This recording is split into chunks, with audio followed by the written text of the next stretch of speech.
Повелитель долголетия Искоми. На Первом канале состоялась премьера документального фильма о нашем земляке Алексее Москалеве. Ведущий российский ученый-биолог посвятил не один десяток лет изучению секретов вечной молодости и улучшения качества жизни в преклонном возрасте. Ксения Лосева о том, можно ли прожить до 120. Дожить до 120 в теории может каждый, уверен Алексей Москалев. Старение, по мнению ученого, это не приговор, а всего лишь ранняя стадия всех возрастозависимых заболеваний. А значит, его при своевременном вмешательстве можно, если не предотвратить, то, по крайней мере, замедлить. Только вот одной таблеткой или универсальной генной терапией тут не обойдется. Старение – процесс комплексный. И происходит он одновременно на всех уровнях организации нашего тела. От молекул до внешних проявлений. Мы знаем, что мы можем уже сейчас из клетки кожи вырастить нейрон, да, или клетку крови любую. Это значит, что в каком-то недалеком будущем у нас появится возможность менять запчасти нашего тела. И тогда сколько мы сможем жить? Вот сколько в этом случае с заменой? Где тонко там рвется. У кого-то будет поджелудочная железа, да, с сахарным диабетом. Мы заменили. У кого-то будет сердце, это уже посложнее. Посложнее, да. Я думаю, с заменами мы можем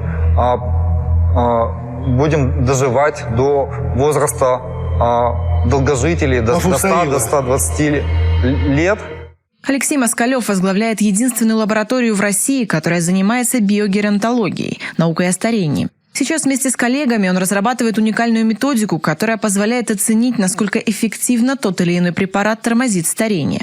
Параллельно идет испытание новых геропротекторов на модельных животных и на культурах клеток человека. Специальная программа по активности всех клеток ткани организма оценивает, насколько она отличается от молодого состояния. Это позволяет определить точный биологический возраст человека и затем подобрать подходящую только ему программу борьбы со старением. Геропротекторы – это, если в более узком понимании, это вещества, которые замедляют старение. Так. То есть, по сути, это некие потенциальные лекарства от старости. Так они существуют. Их много. Так? Да, мы ведем базу данных потенциальных геропротекторов несколько лет и насобирали в нее уже больше 200 соединений, естественно, которые в разных экспериментах продлевали жизнь модельным животным, замедляли параметры старения.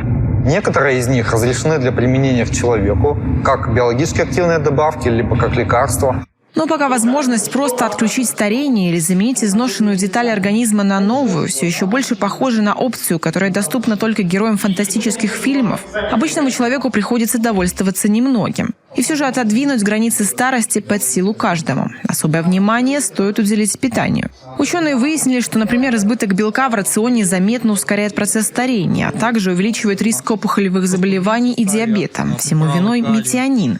Аминокислота необходима организму в небольших количествах, но вот ее избыток заметно сокращает шансы дожить до 100.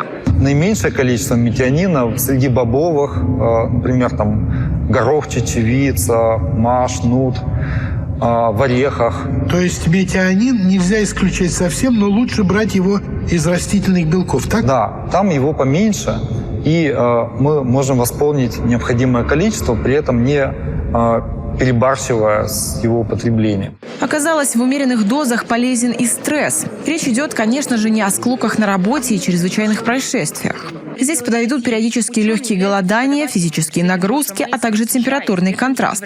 Польза последнего доказана в Финляндии. Исследование показало, смертность от рака среди тех, кто не меньше 3 раз в неделю на короткое время ходит в сауну, на 20% ниже, чем у всех остальных.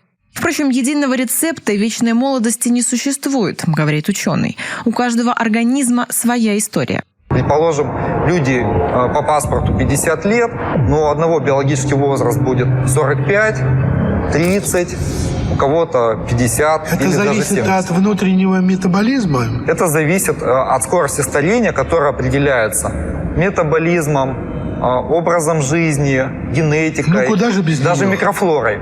Сейчас даже самый правильный с точки зрения науки образ жизни в среднем позволяет прожить где-то до 86 лет. Впрочем, скептики возразят, мол, а как же известные курильщики-долгожители? В СМИ то и дело проскальзывает история о тех, кто смог прожить больше века, при этом игнорируя чуть ли не все здоровые привычки и рекомендации врачей. Такое тоже возможно, говорят ученые, но нужна хорошая генетика, и сами по себе случаи скорее из ряда вон выходящие. Всем остальным, кто планирует перешагнуть за заветную 100, хочешь не хочешь, придется соблюдать режим.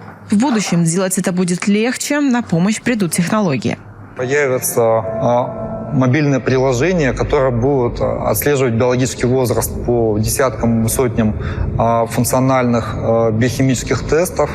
И люди, принимая ту или иную биодобавку, изменяя свою диету, образ жизни, смогут для себя принимать решения, что им помогает, что Без помощи врача, да? Врач будет моделировать эти приложения. То есть это будет телемедицина вместе с доступным для массового пользователя приложений. Застанет ли нынешнее поколение долголетие в один клик или нет, пока непонятно. Правильное питание, здоровый образ жизни и полезные привычки, конечно, могут немного повысить эти шансы. Но все же проблема требует более серьезного подхода, причем на всех уровнях. Прорыв в области долголетия пока затормаживается из-за того, что старение не признают официальной болезнью. Как только это изменится, уверен Алексей, дело пойдет быстрее. И тогда вполне вероятно, секрет вечной молодости будет до конца раскрыт.